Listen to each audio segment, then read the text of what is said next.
Hello दोस्तों, स्वागत है आप सभी का हमारे YouTube channel unique GS academy में। दोस्तों, आज हम लोग राज्यपाल की क्या क्या शक्तियां होती है इसके बारे में पढ़ेंगे। दोस्तों, इसके बारे में संपूर्ण जानकारी लेंगे। इससे पहले मैंने दोस्तों राज्यपाल का पद कहां से लिया गया है, राज्यपाल की चर्चा कितने से कितने अनुच्छेद में है, उसके बारे में मैंने दोस्तों इससे पहले वाले वीडियो में संपूर्ण उसकी जानकारी दे दी है। तो अगर आपको याद नहीं है तो फिर भी एक बार बता देता हूँ। राज्यपाल की चर्चा दोस्तों आर्टिकल 153 टू 159 तक है, ठीक है। आर्टिकल 153 से लेकर के 159 तक, ठीक है, 159 तक। आज हम लोग दोस्तों इसके प्रमुख शक्तियों के बारे में जानेंगे कि इसकी क्या क्या शक्तियां होती है। देखिए दोस्तों, कार्यपालिका एग्जीक्यूटिव सिस्टम के अंदर दोस्तों एग्जीक्यूटिव सिस्टम कार्यपालिका किसको बोलते हैं दोस्तों? अगर एक राज्य के अंदर का बहुत सारे कार्य होते हैं, बहुत सारे विभाग होते हैं जिसमें बहुत सारे पदाधिकारियों की नियुक्ति किया जाता है, भिन्न भिन्न कार्य किए जाते हैं, ठीक है। तो उन्हीं कार्य को संचालित करने के लिए राज्यपाल के पास कुछ शक्तियां होती है दोस्तों, उसी को क्या बोला जाता है? राष्ट्रपति की शक्तियां, ठीक है। कार्यपालिका के अंदर विभिन्न विभिन्न कार्यों को किया जाता है दोस्तों, और इन कार्यों को चलाने के लिए राष्ट्रपति के पास क्या होती है? कुछ विशेष शक्तियां होती है। तो आइए उन विशेष शक्तियों के बारे में जान लेते हैं दोस्तों। इससे पहले वाले वीडियो में मैंने दोस्तों राष्ट्रपति के बारे में भी संपूर्ण जानकारी दिया है कि राष्ट्रपति की क्या क्या शक्तियां हो सकती है। तो अगर आप लोग उसके बारे में वीडियो नहीं देखे दोस्तों तो उसको भी जाकर के देख सकते हैं, ताकि आप लोग को आसानी से समझ में आ जाए। देखिए, पूरे देश के लिए होता है दोस्तों राष्ट्रपति, और हर एक राज्य के लिए क्या होता है? एक राज्यपाल होता है। तो जो जो शक्तियां राष्ट्रपति के पास होती है, उसी की छोटे छोटे शक्तियां किसके पास होती है? राज्यपाल के पास होती है, ठीक है। जिस तरह पूरे देश के लिए राष्ट्रपति होता है, उसी तरह एक राज्य के लिए राज्यपाल होता है। देश के लिए मुख्य प्रधानमंत्री होता है दोस्तों, उसी तरह राज्य के लिए मुख्यमंत्री होता है। तो अभी हम लोग दोस्तों राज्यपाल के बारे में पढ़ रहे हैं, तो अभी इसमें फोकस करते हैं राज्यपाल की क्या क्या शक्तियां हैं। इसके बाद मैं मुख्यमंत्री के बारे में बताऊंगा दोस्तों। तो आइए जानते हैं। देखिए, सबसे पहले कार्यकारी शक्ति है। पहला क्या कहा गया दोस्तों? कार्यकारी शक्ति। कार्यकारी शक्ति के तहत क्या कहा गया दोस्तों? इसी शक्ति के तहत राज्यपाल विभिन्न विभिन्न पदाधिकारियों की नियुक्ति करते हैं, जैसे मुख्यमंत्री की नियुक्ति करते हैं, मंत्रियों की नियुक्ति करते हैं, और विभिन्न पदाधिकारियों की, जैसे बीडीओ हो गया, एसडीओ हो गया, जो जो विभाग में दोस्तों जिसके लिए राज्य को आसानी से चलाया जा सकता है, इसीलिए विभिन्न विभिन्न विभागों को बनाया गया है, ताकि एक सुचारू रूप से राज्य का संचालन हो सके दोस्तों, ठीक है। तो ये कार्यकारी शक्ति के तहत राज्यपाल क्या करते हैं दोस्तों? तो सबसे इंपॉर्टेंट है, ये मुख्यमंत्री की नियुक्ति करते हैं, विभिन्न प्रकार के मंत्रियों की नियुक्ति करते हैं, और विभिन्न प्रकार के पदाधिकारियों की नियुक्ति करते हैं, ऑफिसर्स की नियुक्ति करते हैं राज्य में, ठीक है, राज्य लेवल पर, राज्य स्तर पर। तो ये आपको समझ में आ गया होगा। देखिए दोस्तों, विधायी शक्ति, उसके बाद क्या आता है दोस्तों? विधायी शक्ति। इसके तहत राज्यपाल नियम कानून से संबंधित शक्तियों का प्रयोग करते हैं, ठीक है। इसके तहत क्या करते हैं? राज्यपाल नियम कानून से संबंधित शक्तियों का प्रयोग करते हैं। अब नियम कानून क्या हो गया दोस्तों, उसके बारे में जान लीजिए। देखिए, जैसे कि किसी भी विधानमंडल को, देखिए, जो देश के लिए चलाया जाता है दोस्तों, उसको क्या बोलते हैं? संसद बोलते हैं, ठीक है। और जो एक राज्य में होता है उसको क्या बोलते हैं? विधानमंडल। जिस तरह संसद में 2 सदन होते हैं, राज्यसभा और लोकसभा, उसी तरह से दोस्तों एक राज्य में होता है विधानमंडल, और विधानमंडल में भी 2 सदन होते हैं, विधानसभा और विधान परिषद।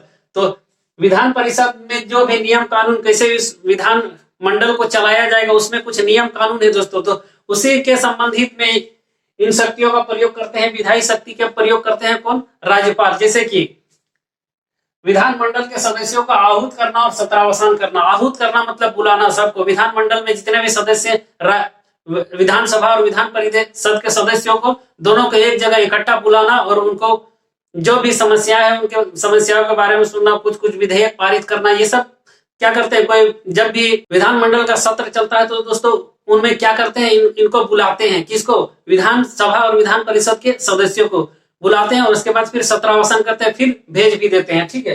तो ये कानून के तहत, विधायी शक्ति के तहत क्या कर सकते हैं दोस्तों? इसके तहत राज्यपाल नियम कानून से संबंधित कार्यों को करते हैं, और उस शक्तियों का प्रयोग करते हैं। जैसे विधानमंडल के सदस्यों का आहूत करना तथा उनके सत्रावसान करना। देखिए, विधानमंडल में जो भी विधेयक बनेगा दोस्तों, उस विधेयक को तब तक लागू नहीं किया जाता जब तक राज्यपाल उस पर हस्ताक्षर ना करे। जिस तरह से संसद में, दोनों सदनों में अगर कोई भी विधेयक पारित हो गया दोस्तों, तो उसके बाद कहा जाता है? राष्ट्रपति के पास जाता है। उसी तरह से यहाँ पर भी विधानसभा और विधान परिषद में कोई भी विधेयक पारित होने के बाद राज्यपाल के पास जाता है। तो राज्यपाल जब तक से उस पर सिग्नेचर नहीं करेंगे दोस्तों, अपना मोहर नहीं लगाएंगे, वो कानून नहीं बन सकता है। तो यह बात आपको समझ में आ गई कि कार्यकारी शक्ति किसको कहते हैं, विधायी शक्ति किसको कहते हैं। इसके तहत राज्यपाल नियम कानून से संबंधित कार्यों का प्रयोग करेंगे, ठीक है। उसके बाद इसके दोस्तों वित्तीय शक्ति किसको बोलते हैं, तीसरा में क्या है, वित्तीय शक्ति। वित्तीय शक्ति क्या है, आकस्मिक नीति द्वारा धन की निकासी आपात स्थिति में कौन कर सकते हैं, राज्यपाल कर सकते हैं। अगर कोई इमरजेंसी वाला सिचुएशन हो गया दोस्तों, राज्य में कुछ इमरजेंसी वाला सिचुएशन हो गया, तो आकस्मिक नीति मतलब इमरजेंसी वाला नीति से, ठीक है, धन की निकासी कर सकते हैं। कुछ उनके पास स्पेशल पावर होता है दोस्तों, कुछ शक्तियां होती है जिसके तहत वो धन की निकासी करके राज्य के विकास के लिए लगा सके, ठीक है। तो यह बात आपको समझ में आ गया होगा दोस्तों, ठीक है। आकस्मिक नीति द्वारा धन की निकासी आपात स्थिति में, इमरजेंसी के सिचुएशन में इमरजेंसी नीति द्वारा, ठीक है। आकस्मिक नीति मतलब वही हो गया। तो आकस्मिक नीति द्वारा धन की निकासी आपात स्थिति में मतलब इमरजेंसी वाला सिचुएशन अगर देश में है तो उस समय इमरजेंसी फंड से राज्यपाल कुछ पैसा निकाल करके राज्य के हित में उसको खर्चा कर सकते हैं। तो यह आपको समझ में आ गया होगा दोस्तों। देखिए, पंचायतों को वित्त अस्थायी के सुधार के लिए एक राज्य वित्त आयोग का गठन करेंगे। जैसे केंद्र वित्त आयोग का गठन करते हैं राष्ट्रपति, उसी तरह राज्य वित्त आयोग का गठन कौन करेंगे दोस्तों, राज्यपाल करेंगे, ठीक है। अलग अलग पंचायतों में, ग्रामीण क्षेत्रों में उसके विकास के लिए दोस्तों क्या करेंगे, एक वित्त आयोग का गठन करेंगे ताकि ज्यादा से ज्यादा सुविधाएं, मूलभूत सुविधाएं ग्रामीण व्यक्तियों पर, पंचायत के व्यक्तियों पर पहुंचाया जा सके। तो ये आपको समझ में आ गया होगा वित्तीय शक्ति किसको कहते हैं। पंचायतों की वित्तीय स्थिति में सुधार के लिए राज्य वित्त आयोग का गठन करेंगे, ठीक है। और वित्त आयोग का गठन की जिम्मेदारी कौन देता है दोस्तों, राज्यपाल देते हैं।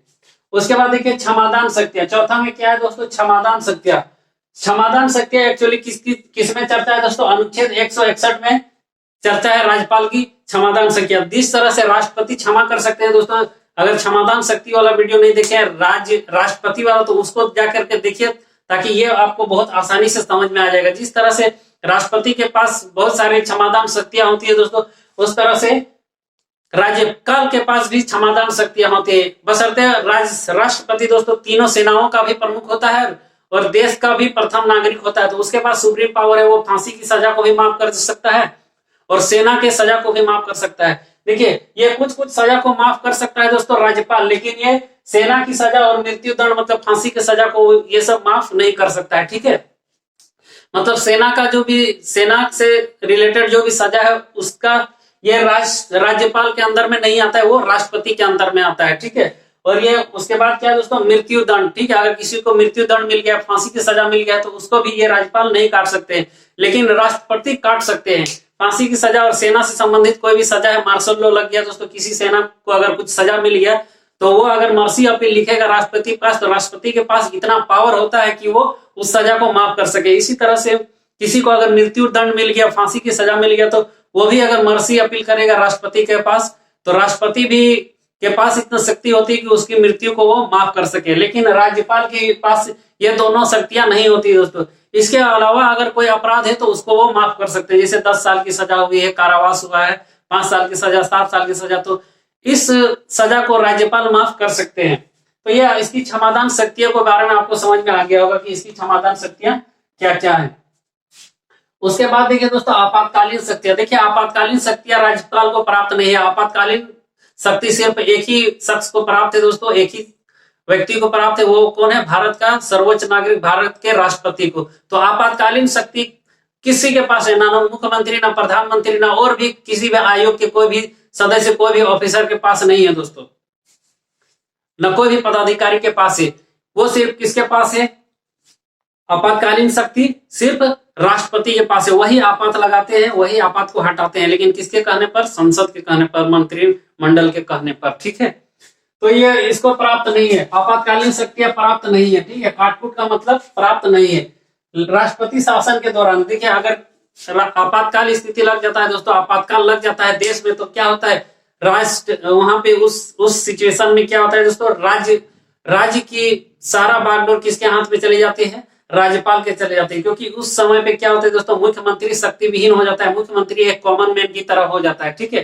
तो अगर ये आप लोग नहीं देखे हैं राष्ट्रपति वाला, तो एक हम्बल रिक्वेस्ट है, अगर राष्ट्रपति वाला देखिए ताकि आपको आपातकाल स्थिति सब कुछ आसानी से समझ में आ जाए, आपातकाल वाला वीडियो में, ठीक है। जो भी मैंने आपातकाल के लिए एक वीडियो बनाया दोस्तों, स्पेशली आपातकाल के लिए, इमरजेंसी के लिए, ठीक है, तो उसमें ये सब के बारे में चर्चा है। तो ये आपातकाल स्थिति में क्या होता है दोस्तों, राष्ट्रपति शासन लग जाता है राज्य में, और सारा शक्ति किसके पास चली जाती है, पूरा पूरा पूरा राज्य का कंट्रोल किसके हाथ में चला जाता है, राज्यपाल के हाथ में चला जाता है। ठीक है, तो ये आपको बात समझ में आ गई होगी। आपातकालीन शक्ति क्या राज्यपाल को प्राप्त है, राज्यपाल को आपातकालीन शक्ति प्राप्त नहीं है, लेकिन आपातकाल स्थिति में पूरे राज्य का पावर किसके पास चला जाता है, राष्ट्रपति के पास नहीं जाता है दोस्तों, राज्यपाल के पास चला जाता है, क्योंकि राज्यपाल जो होता है वो राष्ट्रपति के द्वारा ही हर एक राज्य में नियुक्त किया जाता है। तो ये आपको समझ में आ गया होगा। उसके बाद विवेधिकार शक्ति होता है, विवेधिकार शक्ति ये दोनों के पास होता है, राष्ट्रपति के पास भी होता है और राज्यपाल के पास भी होता है। हम लोग देखिए जानते हैं दोस्तों, कोई भी सरकार अगर बनती है कोई राज्य में, ठीक है, कोई भी सरकार अगर बनती है किसी भी राज्य में, किसी को अगर अपना सरकार बनाना है दोस्तों, सरकार बनाने का कहने का मतलब है कि अगर किसी को मुख्यमंत्री बनना है तो उसको कितना सीट लाना पड़ेगा, कोई भी राज्य में आधा प्लस एक, जितने भी सीट है उसका आधा प्लस एक एक्स्ट्रा। ठीक है, तो हम लोग जानते हैं दोस्तों, अगर किसी भी राज्य में किसी को मुख्यमंत्री बनना है तो कितना है, जितना भी वहां पे जितना भी विधानसभा में है ना, देखिए राज्य में होता है विधानसभा, राज्य में दो सदन होते हैं दोस्तों, एक होते हैं विधानसभा और एक होते हैं विधान परिषद। तो अगर किसी को मुख्यमंत्री बनना है तो उसको विधानसभा में जितने भी सीट होते हैं, जितने भी सदस्य उस पर्टिकुलर विधानसभा में, क्योंकि हर एक राज्य, कोई राज्य बहुत बड़ा है कोई राज्य बहुत छोटा है, तो विधानसभा की सीटें वहां अलग अलग होती है। तो अगर किसी भी विधानसभा का अगर उसको मुख्यमंत्री बनना है दोस्तों कोई भी राज्य का, तो उसको कितना सीट चाहिए विधानसभा के सदस्यों का, 1/2 + 1। मतलब मान के चलिए, एक फॉर एग्जाम्पल हम ले लेते हैं, किसी भी विधानसभा में है ना, अगर 50 सीट है, 50 सीट है विधानसभा में, ठीक है, तो इसको अगर किसी को अपना बहुमत सिद्ध करना है तो उसको कितना सीट लाना पड़ेगा, आधा प्लस एक, मतलब 25 + 1 26 सीट लाना पड़ेगा। ठीक है, तो इस दल का नेता क्या बनेगा, मुख्यमंत्री बनेगा। ठीक है, तो ये विवेधिकार शक्ति क्या है दोस्तों, राज्यपाल का तो विवेधिकार शक्ति है दोस्तों। मान लीजिए किसी भी पार्टी को, किसी भी दल को अगर बहुमत ना प्राप्त हो, ठीक है, तो राज्यपाल के पास ये शक्ति होती है दोस्तों कि वो किसी भी पार्टी के, किसी भी दल के नेता को मुख्यमंत्री घोषित कर सकते हैं और उसको अल्टीमेटम देंगे कि 30 दिन के अंदर आप बहुमत सिद्ध कीजिए तो आपकी सरकार बची रहेगी, अन्यथा आपकी सरकार गिर जाएगी, आपको मुख्यमंत्री पद से हटा दिया जाएगा। तो यही इसके विवेधिकार शक्ति होती है दोस्तों। किसी भी दल के विधानसभा में बहुमत ना मिलने के कारण राज्यपाल इसे प्रयोग करते हैं। तो अभी मैंने बता दिया कि अगर किसी को मुख्यमंत्री बनाना है दोस्तों, तो अगर मान लीजिए किसी भी दल को क्या हो गया दोस्तों, बहुमत ना मिला, ठीक है, इतना सीट नहीं आया, तो राज्यपाल के पास इतनी शक्ति होती है, वो किसी भी दल के किसी भी सदस्य को उठा करके मुख्यमंत्री बना देंगे और उसको कहेंगे कि आप 30 दिन के अंदर अपना बहुमत सिद्ध कीजिए, 26 को आप हमको कैंडिडेट दिखा दीजिए, आप मुख्यमंत्री बने रहिएगा। अगर वो नहीं दिखा पाता है दोस्तों, तो उसको क्या कर दिया जाएगा, हटा दिया जाएगा। तो यही होती है इसकी विवेधिकार शक्ति। तो ये बात आपको समझ में आ गया होगा दोस्तों, ठीक है। इसीलिए देखते हैं अलग अलग राज्य में 2-3 पार्टी मिलकर के सरकार बनाने के कवायद शुरू कर देते हैं, घोषणा कर देते हैं कि अगर एक को बहुमत नहीं मिला तो जोड़ तोड़ कर सरकार बनाने का कवायद चालू हो जाता है दोस्तों, सिस्टम चालू हो जाता है, ठीक है। और किसी तरह से 30 दिन के अंदर अगर राज्यपाल को दिखा दिए कि हाँ ये हम लोग देखिए, ये देख लीजिए प्रमाण पत्र कि मेरे पास इतने विधायक मौजूद है, तो उस समय उसकी सरकार बची रहेगी, अन्यथा उसकी सरकार गिर जाएगी। उसके बाद राज्यपाल पर मुकदमा चलाया जा सकता है। देखिए दोस्तों, अनुच्छेद 14 में क्या कहा गया है दोस्तों, आर्टिकल 14 में क्या कहा गया है, आर्टिकल 14 में कहा गया है कि दोस्तों विधि के आगे सब समान है, ठीक है, कानून के आगे सब व्यक्ति बराबर है। अगर आर्टिकल सब कुछ नहीं देखे दोस्तों, तो आर्टिकल वजह के पहले देखिए आप, 1 से 4 तक क्या कहा गया है, 2 से 5 तक क्या कहा गया है, 5 से 11 तक और 12 से 35 तक क्या क्या किसकी चर्चा है। तो इसे आपको आसानी से समझ में आ जाएगा दोस्तों, ठीक है। संघ किसको बोलते हैं, नागरिकता कैसे प्राप्त है, नीति निर्देशक तत्व, ये सब क्या है आपको समझ में आ जाएगा। तो अनुच्छेद 14 में क्या कहा गया दोस्तों, कानून के आगे सब व्यक्ति बराबर है। अगर कोई भी अपराध किया तो उसको कानून के हिसाब से सजा दी जाएगी। लेकिन राज्यपाल के कंडीशन में एक्सेप्शन कैसे दोस्तों, कि अगर कोई राज्यपाल के पद पर है, ठीक है, तो उस समय पर उस पर कोई मुकदमा नहीं चलाया जाएगा। जब तक वो उस पोस्ट पर रहेंगे तब तक उस पर कोई भी मुकदमा नहीं चलाया जाएगा। हाँ, एक मुकदमा चलाया जाएगा दोस्तों, दीवानी मुकदमा। दीवानी मुकदमा किसको कहते हैं दोस्तों, धन से संबंधित जो भी मुकदमा होता है, धन से रिलेटेड, पैसों से रिलेटेड अगर कोई मुकदमा है तो उस मुकदमे को चलाया जाएगा, अन्यथा इसके अलावा कोई भी मुकदमे को नहीं चलाया जाएगा। वो कितना भी अपराध किया है दोस्तों राज्यपाल, ठीक है, देश का राज्यपाल कितना भी अपराध क्यों ना किया होगा, उस पर कोई मुकदमा नहीं चलाया जाएगा जब तक वो उस पद पर बने हुए हैं। हाँ, अगर वो उस पद से हट गए उसके बाद कोई भी मुकदमा उन पर चलाया जा सकता है, लेकिन जब तक वो उस पद पर रहेंगे तब तक उस पर कोई भी मुकदमा नहीं चलाया जा सकता। राष्ट्रपति में भी यही नियम लागू होता है दोस्तों। राष्ट्रपति भी अगर अपने पद पर है तो दोस्तों उस पर भी कोई मुकदमा लागू नहीं होगा, उस पर भी यह अनुच्छेद 14 काम नहीं करेगा। सिर्फ उन पर भी क्या, ये दीवानी मुकदमा उन पर भी चलाया जाएगा, इसके अलावा कोई भी मुकदमा नहीं चलाया जाएगा। ये क्वेश्चन बहुत बार पूछा जाता है दोस्तों एग्जाम में कि अगर कोई भी राष्ट्रपति या राज्यपाल अपने पद पर हो तो उस पर कौन सा मुकदमा चलाया जा सकता है, तो केवल एक मुकदमा चलाया जा सकता है, दीवानी मुकदमा, इसके अलावा कोई भी मुकदमा नहीं चलाया जाएगा। और दीवानी मुकदमा किसको कहते हैं दोस्तों, धन से रिलेटेड जो भी मुकदमा होता है, धन से संबंधित जो भी मुकदमा होता है उसको दीवानी मुकदमा कहते हैं। तो यह बात आपको समझ में आ गया होगा। इसके विवेधिकार शक्ति भी पता चल गई होगी कि अगर कोई राज्य में किसी भी दल को बहुमत ना मिलता हो तो सदस्य को उठा करके मुख्यमंत्री बना दिया जाएगा और उसको बोला जाएगा कि आप 30 दिन के अंदर बहुमत सिद्ध कीजिए। आपातकालीन शक्ति क्या है दोस्तों, आपातकालीन शक्ति राज्यपाल को प्राप्त नहीं है, लेकिन अगर कोई राज्य में आपातकाल की स्थिति लग जाती है दोस्तों, आपातकाल लग जाता है तो उस समय उस राज्य के मुख्यमंत्री शक्ति विहीन हो जाते हैं और सारा पावर किसके पास चला जाता है, सारा शक्ति चला जाता है राज्यपाल के पास। क्षमादान शक्ति क्या कहता है दोस्तों, क्षमादान शक्ति, राज्यपाल की क्षमादान शक्ति कौन से आर्टिकल में, कौन से अनुच्छेद में इसकी चर्चा है, तो ये भी बहुत बार पूछा जाता है। राज्यपाल की क्षमादान शक्ति अनुच्छेद 161 में है, ठीक है। राज्यपाल भी किसी की सजा माफ कर सकता है, लेकिन एक्सेप्शन में कौन कौन से सजा को नहीं माफ कर सकता है, सेना से रिलेटेड सजा को माफ नहीं कर सकता और मृत्यु दंड को माफ नहीं कर सकता है। ये पावर सिर्फ राष्ट्रपति के पास होता है। वित्तीय शक्ति क्या होता है दोस्तों, इमरजेंसी के सिचुएशन में राष्ट्रपति कुछ धन निकाल सकते हैं। उसके बाद विधायी शक्ति क्या होती है दोस्तों, नियम कानून से संबंधित होते हैं विधायी शक्ति, ठीक है। इसके तहत राज्यपाल क्या करते हैं, विधानमंडल के सदस्यों को आहूत करते हैं और सत्रावसान करते हैं, मतलब बुलाते हैं और फिर वापस भेज देते हैं। और कार्यकारी शक्ति के तहत क्या होता है दोस्तों, इसके तहत मुख्यमंत्री को, मंत्रियों को और तमाम विभिन्न अधिकारियों को क्या करते हैं, नियुक्ति करते हैं, ठीक है, कौन, राज्यपाल। तो ये थी दोस्तों राज्यपाल की कुछ विशेष शक्तियां। अनुच्छेद 62 में 162 में क्या कहा गया है दोस्तों, राज्य की कार्यपालिका शक्ति का विस्तार कौन कर सकता है, तो वो राज्यपाल कर सकते हैं, ठीक है, मुख्यमंत्री नहीं करेंगे, मुख्यमंत्री के सलाह पर करेंगे, लेकिन वो राज्यपाल करेंगे। देखिए 162 में कहा गया है राज्य की कार्यपालिका शक्ति का विस्तार। कार्यपालिका मतलब एग्जीक्यूटिव, मतलब शासन कैसे चलाना है कोई भी राज्य में उसका, तो उसका राज्य की कार्यपालिका शक्ति का विस्तार कौन कर सकता है, तो ये राज्यपाल कर सकते हैं, ठीक है। और 163 में क्या कहा गया है, राष्ट्रपति की राज्यपाल की सलाह के लिए एक मंत्री परिषद होगा जिसका मुखिया कौन होगा, मुख्यमंत्री होगा, ठीक है, मुख्यमंत्री होगा। तो ये दोनों आप आर्टिकल याद रख लीजिएगा दोस्तों। 162 में राज्य की कार्यपालिका एग्जीक्यूटिव, ठीक है, कार्यपालिका शक्ति का विस्तार कौन कर सकता है, राज्यपाल कर सकते हैं। और 163 में 163 में क्या कहा गया है, राज्यपालिका की को सलाह देने के लिए एक मंत्री परिषद होगा, कहां पे, राज्य में, और जिसका मुखिया कौन होगा, जिसका अध्यक्ष कौन होगा, वो मुख्यमंत्री होगा। तो ये थी दोस्तों इसकी कुछ विभिन्न शक्तियां, राज्यपाल की कुछ विभिन्न शक्तियां। आप इसका स्क्रीनशॉट एक ले लीजिए। आई होप दोस्तों आप लोगों ने स्क्रीनशॉट ले लिया होगा और आपको ये समझ में आ गया होगा कि राज्यपाल की क्या क्या शक्तियां होती हैं, ठीक है। अगर नहीं भी समझ में आए तो दोबारा देख लीजिए दोस्तों, ताकि आसानी से आपको समझ में आ जाएगा। कल हम लोग दोस्तों इसके बाद मुख्यमंत्री के बारे में जानेंगे और ये मंत्री विधानमंडल के बारे में जानेंगे। जिस तरह से देश में होता है दोस्तों संसद, उसी तरह हर एक राज्य में विधानमंडल होता है। विधानमंडल में भी 2 सदन होते हैं, एक विधान परिषद और एक विधानसभा। जिस तरह से संसद में 2 सदन होते हैं दोस्तों, राज्यसभा, लोकसभा, उसी तरह जस्ट इसका छोटा रूप है, देश का छोटा रूप राज्य, ठीक है, उसे ही सिस्टम चलता है यहाँ पर भी।